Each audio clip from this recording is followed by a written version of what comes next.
अब आगे देखिए क्या कह रहे हैं परमात्मा। एक बहुत ही अच्छा टॉपिक है भाई और बहनों, हमारा विश्वास बढ़ेगा देखना। यानी उस समय उस कबीर परमात्मा ने ईसा मसीह के रूप में स्वयं वो कब आएंगे ये तो आपने देख लिया, परिस्थितियां कैसे बिगड़ेंगी, दुनिया का क्या होगा। अब आने के बाद में, इसार जेल से आने के बाद में परमात्मा किसको अपना उत्तराधिकारी नियुक्त करेंगे, उसके क्या लक्षण होंगे, वो क्या होगा, कैसा होगा, ये बात भी परमात्मा ने इसी बाइबल में लिखी हुई है। ये वीडियो समाप्त होने के बाद में इन पेजों की फोटो खींच के मैं डिस्क्रिप्शन बॉक्स में डाल दूंगा, क्योंकि मेरा तो फेसबुक पे पेज है पवन दास इज लाइव, फेसबुक पे डिस्क्रिप्शन होता नहीं, इसलिए वीडियो के टाइटल में मैं एक पीडीएफ बना के डाल दूंगा, आप पढ़ लेना। आगे क्या लिखा हुआ है पेज नंबर 41 पर, विश्वास योग्य दास और दुष्ट दास, क्योंकि भविष्यवाणी संत रामपाल जी भगवान पे है, तो संत रामपाल जी की संगत में ही ये छटनी होनी है। परमात्मा किसी जगत वाले को तो बनाएंगे नहीं अपना विशेष, अपने चरणों का सेवक, उसी को बनाएंगे जो उनकी संगत में होगा, जो उनके ज्ञान को समझ रहे होंगे। तो क्या कह रहे हैं, विश्वास योग्य दास और दुष्ट दास, यानी आने वाले समय में संत रामपाल जी भगवान अपने किन भक्तों को, अपने किस भगत को अपना साम्राज्य सौंपेगा, परमात्मा उसको विश्वास के योग्य उसको पाएगा, उसके हाथों में परमात्मा वो पावर देगा। विश्वास योग्य दास और दुष्ट दास, स्पष्ट लिखा हुआ है। सूरज और धरती टल सकती है, ये वचन नहीं टलेगा। अतः वह विश्वास योग्य और बुद्धिमान दास कौन है, जिसे स्वामी ने अपने नौकर चाकरों पर सरदार ठहराया कि समय पर उन्हें भोजन दे। अब भगत भोजन कहां से देगा, यहां भोजन की बात है, आत्मा की खुराक, आत्मा की खुराक।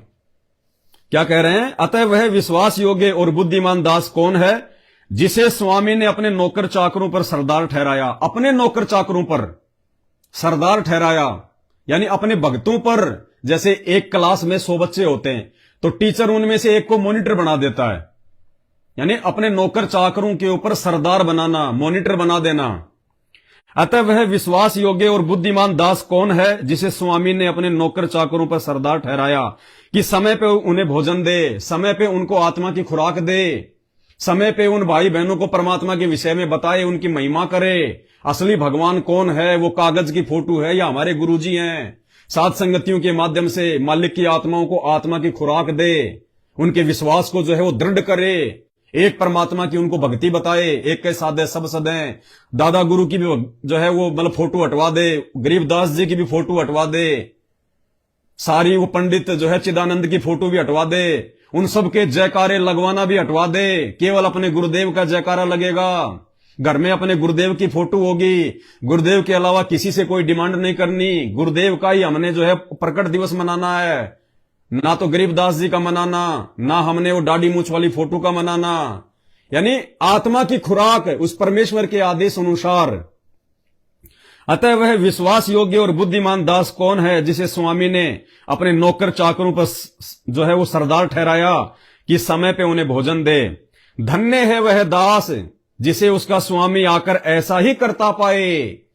यानी धन्य है वो भगत, जब उसका गुरु जेल से बाहर आए तब भी उस भगत को ऐसे ही भाई बहनों को समझाता हुआ पाए, ऐसे ही वो अपने भाई बहनों के विश्वास को बढ़ाता रहे, ऐसे ही उनको आने वाले समय की जानकारी देता रहे, उनको बचने के तौर तरीके बताता रहे।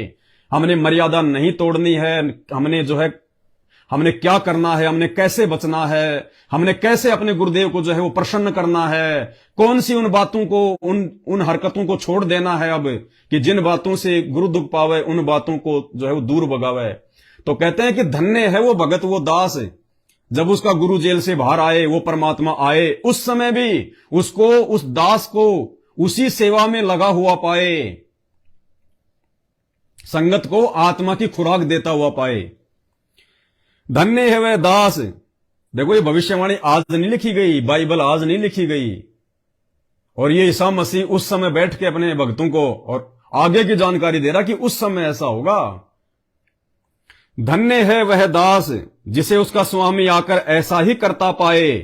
मैं तुमसे सच कहता हूं, वह उसे अपनी सारी संपत्ति पर अधिकारी ठहराएगा। वो कबीर परमात्मा, वो कल्कि भगवान, वो सतगुरु रामपाल जी भगवान उस ऐसे दास को आने के बाद अपनी सारी संपत्ति का अधिकारी बनाएगा। मैं तुमसे सच कहता हूं, यानी जोर देके कह रहे हैं परमात्मा, मैं तुमसे सच कहता हूं, वह उसे अपनी सारी संपत्ति पर अधिकारी ठहराएगा। अब देखना, यहां तक हो गई। अब उसके बाद में दुष्ट दास कौन होगा? भाई और बहनों, एक एक चीज परमात्मा की संगत पे, एक एक चीज। ऊपर इसमें हेडलाइन में क्या है जो दास ने रखा है? विश्वास योग्य दास और दुष्ट दास। तो विश्वास योग्य दास कौन होगा उसके बारे में तो संकेत दे दिया, समझदार भाई बहन तो समझ गए होंगे। अब दुष्ट दास कौन होगा? अब देखिए उसके बारे में क्या लिखा हुआ है। परंतु यदि वह दुष्ट दास सोचने लगे कि मेरे स्वामी के आने में देर है और अपने साथी दासों को पीटने लगे। पुण्यात्माओं, कितने डंडे मारे इन्होंने दास को, कितनी बार इन्होंने मारने का प्रयास किया। मेरे घर में घुस के मेरे बच्चों को, परमात्मा के बच्चों को रसोई में बंद करके फिर इन्होंने 8-10 लोगों ने, लफंगों ने, इन सारनामियों ने इस दास के ऊपर जानवर की तरह इन्होंने जो है वो डंडे बरसाए थे 2016 में। उसके बाद हम लोग मध्य प्रदेश में गए, विष्णु साहू ने कैसे मेरे को लठू से मारा, और जगह जगह जो सात संगतियां होती हैं कैसे हमारे भाई बहनों को ये पीटते हैं ये लोग। तो ये हैं वो दुष्ट दास। सतलोक आश्रम मैनेजमेंट हरियाणा वाले, गुरुदेव का ये कलयुगी परिवार, ये है वो दुष्ट दास। परंतु यदि वह दुष्ट दास सोचने लगे कि मेरे स्वामी के आने में देर है, इनको डर नहीं है, क्योंकि संत रामपाल जी को डबल उम्र कैद हो चुकी है, आजीवन। अब जिन्होंने भगवान मान लिया उनको तो विश्वास है कि परमात्मा है, ये तो आएगा। अब इन लोगों ने इतना पाखंड क्यों शुरू कर दिया संत रामपाल जी के परिवार वालों ने?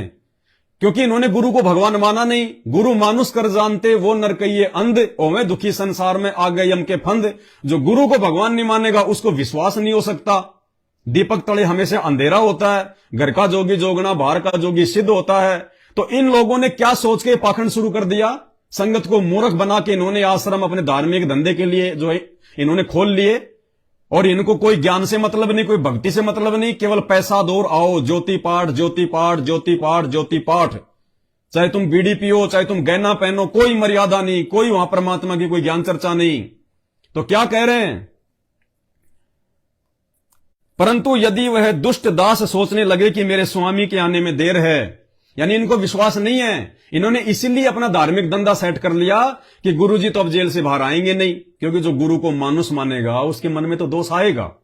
तो इन्होंने सोच लिया, गुरुदेव के परिवार ने सोच लिया कि भाई संत रामपाल जी तो अब जेल से बाहर आने नहीं, उन पे तो डबल उम्र कैद की सजा हो चुकी है, और आने होते तो कोई चमत्कार होता, कोई शक्ति होती तो 2-4 महीने में आ जाते। अब तो 9 साल बीत गई, अब तो संत रामपाल जी जेल से बाहर आने नहीं। तो भविष्यवाणी के अनुसार क्या कह रहे हैं? दास, यहां स्पष्ट शब्द लिखा हुआ दास, क्या विश्वास योग्य दास और जो है दुष्ट दास है। यानी ये जगत की बात नहीं हो रही, जगत कभी दास नहीं हो सकता जब तक मालिक की वो शरण में ना आए। तो सुयोग्य दास के बारे में यहां परमात्मा ने संकेत कर दिया, और दुष्ट के बारे में संकेत कर दिया कि वो ये सोचेगा कि अभी संत रामपाल जी नहीं आएंगे, अभी नहीं आएंगे, उम्र कैद होगी, अब नहीं आएंगे। तो क्या कह रहे हैं? परंतु यदि वह दुष्ट दास सोचने लगे कि मेरे स्वामी के आने में देर है और अपने साथी दासों को पीटने लगे, भक्तों की पिटाई करने लगे। तो कितने भक्तों को पीटा इन्होंने? दिल्ली की सात संगति में पुलिस वालों को बुला के मैनेजमेंट वालों ने पीटा। दास के ऊपर 2-2, 3-3 बार जानलेवा हमले हुए, गाड़ियों की धमकियों की तो कोई गिनती नहीं है। और हमारे भाई बहनों की पिटाई, और पियक्कड़ों के साथ खाए पिए, शराबियों के साथ खाने पीने लग जाएंगे वो दुष्ट। तो भाई और बहनों, इन आश्रमों में जिन राजनेताओं को बुलाया जाता है, भंडारे के विषय में गांव गांव में जाके रुक के मरवाए जाते हैं। माइक पर लोगों से गांव में खड़ा होके कहलवाया जाता है कि सुनियो गांव वालों, सुनियो। कोई ज्ञानवान के लिए नहीं, सत्संग सुनने के लिए नहीं, सुनियो भाई गांव वालों, संत रामपाल जी का धनाना आश्रम में भंडारा है, पूरा गांव चुल्ला न्यूत आयो भाई, चुल्ला न्यूत आयो, सारे के सारे आयो भाई, देसी घी का भंडारा है, लड्डू जलेबी का भंडारा है भाई, पूरा गांव आयो भाई, पूरा गांव। दास के पास में एक वीडियो है, आपको दिखा रहा है भाई बहनों, क्योंकि भविष्यवाणी परमेश्वर की हुई है, झूठी नहीं हो सकती। पुण्यात्माओं सुन लेना, ये रुक के मरवाए जाते हैं, जगत वालों को उन आश्रमों में बुलाया जाता है। अब वो कौन जगत वाले, कौन? वो पियक्कड़, वो शराबी, नशेड़ी जगत है, वो भगत नहीं है। तो कहते हैं वो दुष्ट दास, वो पियक्कड़ों के साथ में खाने पीने लग जाएंगे।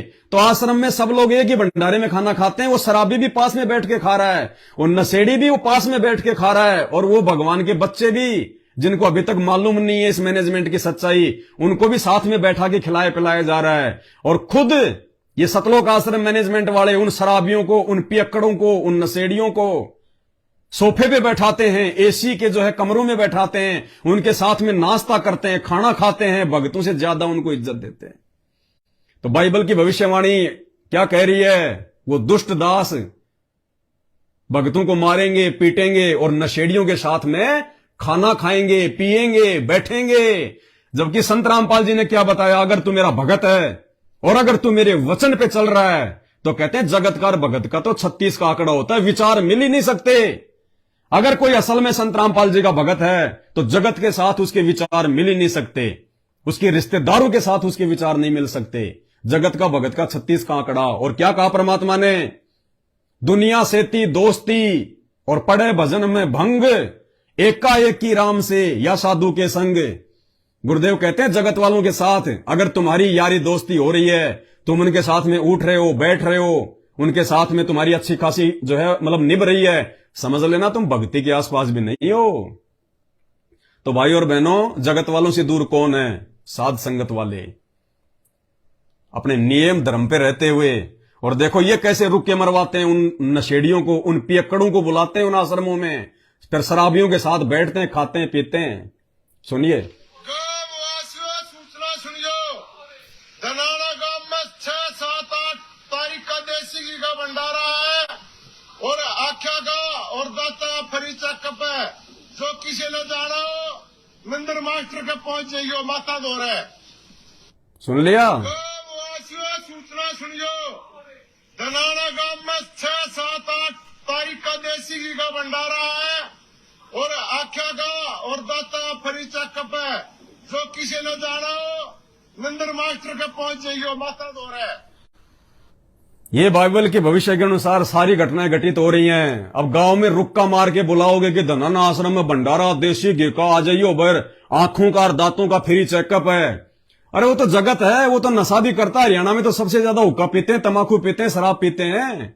तो बाइबल की भविष्यवाणी के अनुसार वो दुष्ट दास कहते हैं वो भक्तों को तो मारेंगे, पीटेंगे और पियक्कड़ों के साथ में वो खाना खाएंगे, मौज मस्ती करेंगे, नशेड़ियों के साथ में वो बैठेंगे। तो कौन बैठ रहा है नशेड़ियों के साथ में? जगत नशेड़ी है, पियक्कड़ी है। एक एक चीज पुण्यात्माओं वर्तमान समय के अनुसार हो रही है पूरी। परंतु यदि वह दुष्ट दास सोचने लगे कि मेरे स्वामी के आने में देर है और अपने साथी दासों को पीटने लगे, हम उनके साथी तो हैं, हम सब एक ही परमात्मा के बच्चे तो हैं, लेकिन जब हम सच्चाई पे चले, हम गुरु जी के वचन पे चले, हमने मैनेजमेंट का साथ छोड़ा, उनके पाखंड को, उनके अज्ञान को संगत के सामने गुरुदेव के ज्ञान आधार से उजागर करना शुरू किया, तो उनका धार्मिक धंधा बंद होने लगा। ज्योति पाठ के पैसे जो है कम आने लगे, तो उन्होंने हमारे ऊपर हमले करने शुरू कर दिए, हमारी साथ संगतियों पे उन्होंने हमले करने शुरू कर दिए। वो जो है वो पुलिस वालों को बीच में डाल देते हैं, मार पिटाई करते हैं। और दास के साथ तो कितनी भयंकर मार पिटाई हुई आप सबको पता है, आपने वो वीडियो भी देखे होंगे। परंतु यदि वह दुष्ट दास सोचने लगे कि मेरे स्वामी के आने में देर है और अपने साथी दासों को पीटने लगे और पियक्कड़ों के साथ खाए पिए, तो उस दास का स्वामी ऐसे दिन आएगा जब वह उसकी बाट न जोता हो।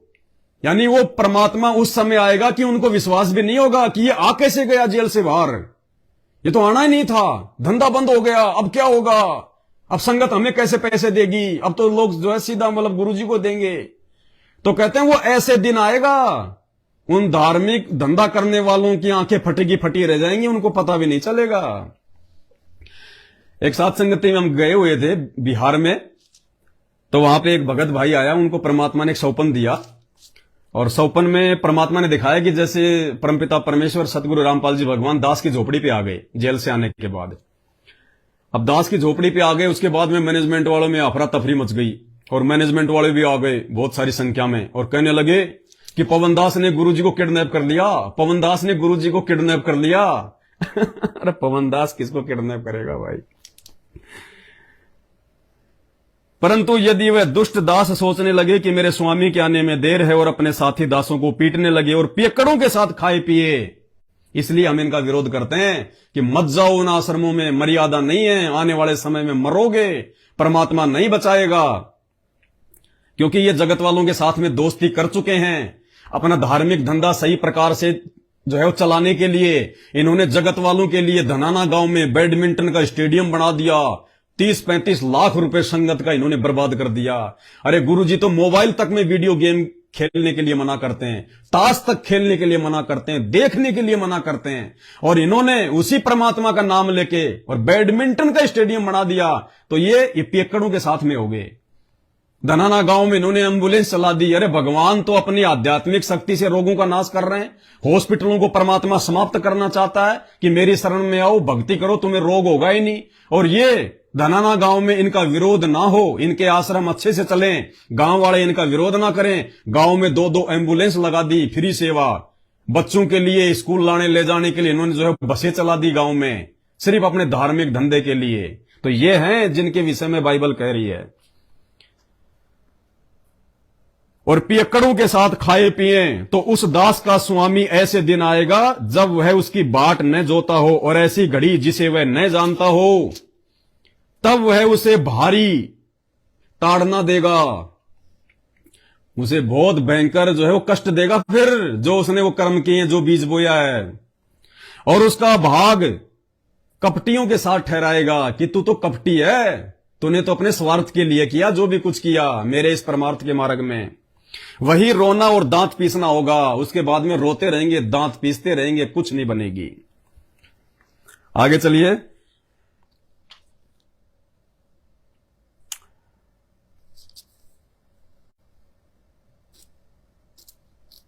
अंत में पेज नंबर 43 पर न्याय का दिन, पुण्यात्मा तोड़ पाड़ दिया, तोड़। देखो, आज से पहले परमात्मा ने दास को प्रेरणा नहीं करी कि मैं बाइबल पढ़ूं, क्योंकि हमें तो परमात्मा के द्वारा लिखी पुस्तकें, उनके सत्संगों से ही फुर्सत नहीं है, उनमें इतना अमृत ज्ञान है, हमें भारी चीजों की आवश्यकता ही नहीं। लेकिन अब ठीक का समय आ गया और आने वाला समय जो है विनाशकारी है। इसलिए जिनको परमात्मा ने चुन लिया साध संगति के माध्यम से, उनको बहुत ज्यादा सावधानी रखनी है। चाहे घर छोड़ना पड़े, चाहे नौकरी छोड़नी पड़े, मर्यादा नहीं तोड़नी तो नहीं तोड़नी, परमात्मा नहीं छोड़ना तो नहीं छोड़ना। इसलिए परमात्मा हमारे विश्वास को और ज्यादा जो है वो दृढ़ कर रहे हैं कि ये जो साध संगति है ना, ये नूह वाला जहाज है, नूह वाला जहाज। जो इस जहाज में जो चढ़ गया, उस नूह की बात को मान के, यानी दास के ऊपर जैसा भी परमात्मा ने टूटा फूटा जो आशीर्वाद दे रखा है, और दास जो 8 साल से भोग रहा है, नहीं तो पुण्यात्माओं कितने आए कितने गए मैनेजमेंट के साथ में ज्ञान आधार से लड़ाई करने वाले, आंधी की तरह आए, लोग तूफान की तरह गए, अपनी नई नई पार्टी बना के अपनी डफली पीट रहे हैं। इस दास को परमात्मा ने 8 साल से अकेला खड़ा कर रखा, अकेला खड़ा। क्या था मेरे पास में? आज आप लोगों को मैनेजमेंट सही है या गलत है, इस चीज के सैकड़ों प्रमाण दे दिए। 9 साल पहले जब दास को परमात्मा ने मैनेजमेंट के खिलाफ खड़ा किया था, मेरे पास में तो एक भी सबूत नहीं था। फिर मैं किस आधार पे खड़ा था? केवल गुरुदेव भगवान के आशीर्वाद के आधार से। आप लोगों के पास तो इतने ऑडियो वीडियो मैनेजमेंट के ये कर्म कुकर्म दुनिया भर के आपके सामने हैं, इसलिए आपको यकीन हो रहा है कि हाँ ये पवन दास सही कह रहा है, साथ संगति सही है। जबकि 9 साल पहले क्या था? गुरुजी का वो वीडियो भी नहीं था जो जेलदास जैसे समय कहा था कि ये समिति मेरी नहीं है, ये गुंडे मेरे नहीं है। वो वीडियो भी दास के पास तो बाद में आया था, जब मध्य प्रदेश में मेरे ऊपर वो लठ पड़ लिए थे। तो दास को तो भगवान ने अपने आशीर्वाद से खड़ा कर रखा है, वरना इस मैनेजमेंट के सामने खड़ा होने की किसी की हिम्मत नहीं है। जिन्होंने जेल तक करवा दी, मार लिया, पीट लिया, हर प्रकार से मेरे को गुरुद्रोही फलाना। और देखो ये कितनी बड़ी मेहर है परमात्मा की, सच्चाई ये होती है। आज कितने ऑडियो वीडियो आ गए, कितने लाइव वीडियो आ रहे हैं जेल से। वीडियो में जो है परमात्मा जो है उन आश्रमों में सबको जो है दर्शन दे रहे हैं, और क्या कह रहे हैं कि वो पवन दास गुरुद्रोही है, गुरुद्रोही है। ये खेल है, परमात्मा की लीला है। हम तो जानते हैं परमात्मा की, मालिक ने जिसको जितनी चोट मारनी होती है, जिसका कोई औजार बनाना होता है। तो कितना बोला जा रहा है। वर्तमान में भी हिसार जेल से जो ऑडियो आ रही है, जो वो सत्संगों वाली, उनमें भी आपको कई बार ये जिक्र मिल जाएगा कि वो गुरुद्रोही, वो गुरु बन गया पवन फलाना, वो गुरुद्रोही है, उसका साथ छोड़ दो, फलाना दिखना। उसके बावजूद भी, क्योंकि परमात्मा जिनको चुन लेता है वही उनको सद्बुद्धि देता है। पुण्यात्मा, ये सारी चीजें सुनने के बाद भी फिर भी आप लोग साथ संगति का साथ नहीं छोड़ रहे। क्यों? क्योंकि परमात्मा ने आपको जो है वो चुन रखा है।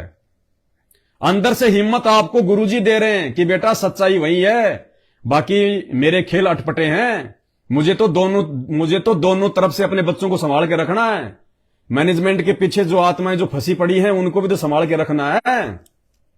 अगर संत रामपाल जी, वो तो अंतर्यामी भगवान है, जब हमें इनके इतने कुकर्मों का पता चल रहा है, दिन रात अखबार में आती है इनकी सारी ये घटनाएं हैं, तो वो तो अंतर्यामी भगवान है, उसको तो वो जो है पल पल का पता है इनकी हरकतों का, ये क्या सोच रहे हैं और ये क्या कर रहे हैं।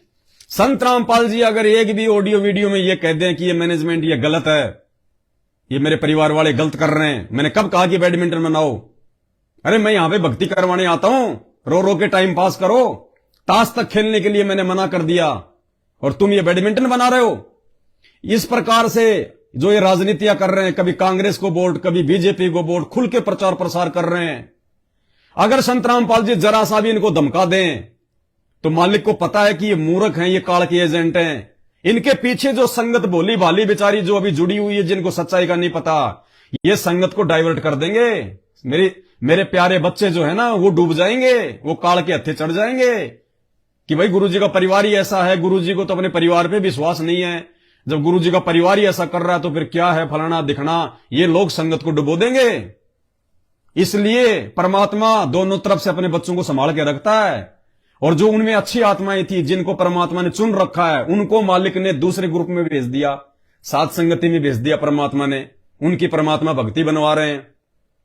तो ये परमेश्वर के बहुत अटपटे खेल हैं। कहते हैं कबीर का ज्ञान अटपट, झटपट समझ में ना आए, और जिसको झटपट समझ में आ जाए उसकी सारी खटपट मिट जाए। तो ये खेल हैं ये परमात्मा के। अब आप विचार करो, इस दास के खिलाफ खुद गुरुजी हिसार जेल से, गुरुजी ने मेरे ऊपर मुकदमा किया, दास 3 महीने हिसार जेल में रह के आया। उसके बावजूद भी, क्योंकि मुझे तो पता है कि मेरा बाप है और वो ऐसा वो क्यों कर रहा है, क्योंकि कुम्हार होता ना, मटके को बाहर से भले चोट मारता है लेकिन अंदर हाथ भी रखता है। तो ऐसे ही मेरे गुरुदेव भगवान ने, मेरे परमात्मा ने पहले मुझे ज्ञान से 8 साल से 9 साल से मुझे तपाया। परमात्मा ने हर प्रकार की, परमात्मा ने मुझे गरीबी में रखा, लोगों ने मेरा बहिष्कार किया, गुरुद्रोही, एक भी आदमी मेरी शकल तक देखना जो है वो पसंद नहीं करता था। आज भगवान ने लाखों जोड़ दिए साथ संगति में, तो मालिक ने हिम्मत दी। तो दास तो मतलब सारा खेल मालिक का समझ ही रहा था कि क्या है और क्या नहीं है। और कभी कभी जब मायूस हो जाता था तो परमात्मा कोई ऐसा कोई चमत्कार करते थे, मालिक ऐसी कोई घटना घटित करते थे कि दास का विश्वास फिर से जो है वो दृढ़ हो जाता था। तो कहने का मतलब है दास के खिलाफ, मैनेजमेंट खिलाफ, सांसारिक तौर पे गुरुजी मेरे खिलाफ, संगत मेरे खिलाफ, उसके बावजूद भी आप कई हजारों की संख्या में, यानी हजारों की संख्या में तो भाई बहन बिल्कुल दृढ़ हैं, बाकी लाखों की संख्या में लोग हमारे साथ संगति की वीडियो देख रहे हैं। यानी लाखों की संख्या में लोग मैनेजमेंट का साथ छोड़ दिया और ज्ञान को आधार बना गया, क्योंकि ये ज्ञान मार्ग है और परमात्मा के बच्चे साथ संगतियों से जुड़े हुए, लाखों की संख्या में डगमग नहीं हो रहे। अब आप विचार करो, मेरे खिलाफ तो इतना सब कुछ हो गया, गुरुजी ने मुकदमा करा दिया, गुरुजी ने इतने ऑडियो वीडियो में बोल दिया वो गुरुद्रोही है, जो उसका साथ देगा नाम खंड हो जाएगा। अब पुण्यात्माओं, अब आप विचार करो, यदि गुरुजी अपने परिवार के खिलाफ या इन आश्रमों के खिलाफ यदि थोड़ा सा भी बोल दें, यानी मेरे खिलाफ जितना बोला उन्होंने, यदि उसका 1% भी गुरुजी यदि अपने परिवार के खिलाफ बोल दें, किसी भी मीडिया में आ जाए, टीवी चैनल पे आ जाए, कोई पत्रकार जेल चला जाए और गुरुजी ये कह दें कि ये जो मेरा परिवार है ये काल का एजेंट है, ये गुरुद्रोही है, मेरी संगत का सत्यानाश करा रहा है, एक भी भगत इनके आश्रम में नहीं जाएगा। एक भी क्या होता है, एक भी अगर गुरुजी जरा सा भी इनके खिलाफ बोल दे तो सीधे तौर पे, जैसा दास के खिलाफ बोल रहा है मेरा बाप, एक भी सब अगर बोल दे, इन आश्रमों के अंदर कुत्ता भी नहीं जाएगा। कुत्ता क्या होता है, एक भी व्यक्ति इनका साथ नहीं देगा, इनकी बात नहीं मानेगा। और इधर दास के खिलाफ सब कुछ उल्टा, उसके बावजूद भी लाखों भाई साथ संगति से जुड़े हैं, हजारों की संख्या में भाई बहन जी जान से इस मार्ग को आगे बढ़ा रहे हैं। क्यों? यही तो ज्ञान का प्रभाव है। यही तो गुरु जी का आशीर्वाद है, यही तो परमात्मा का असली मिशन है। क्योंकि हमारा विश्वास साथ संगति में रह के उन मैनेजमेंट वालों से लाखों गुना ऊपर बढ़ रहा है।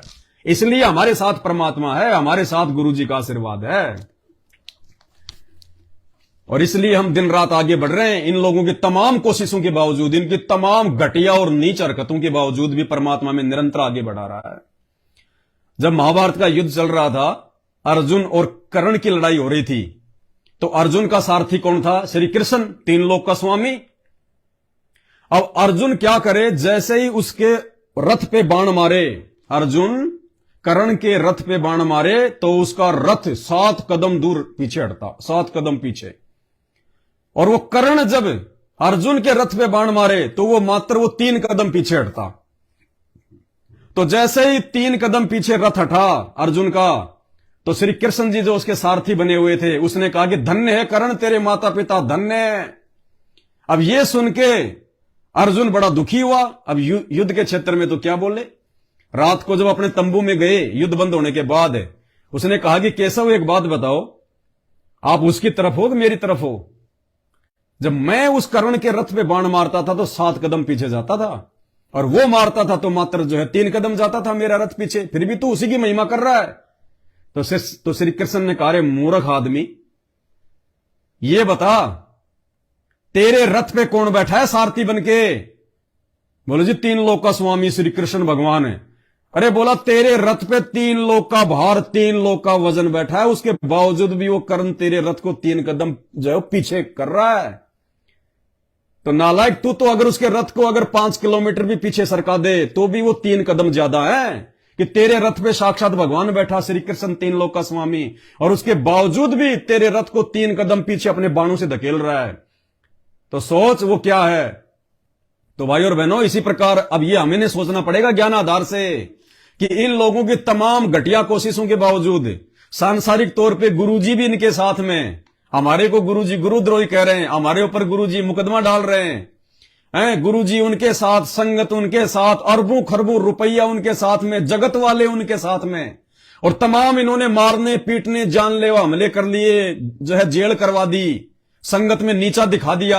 उसके बावजूद भी परमात्मा हमारे को दिन रात ऊपर उठा रहे हैं। तो असल में भगवान साइलेंट रूप में हमारे साथ में है या उनके साथ में है, ये हमने विचार करने की बात है। ये बड़े अद्भुत खेल है इस कल की भगवान के।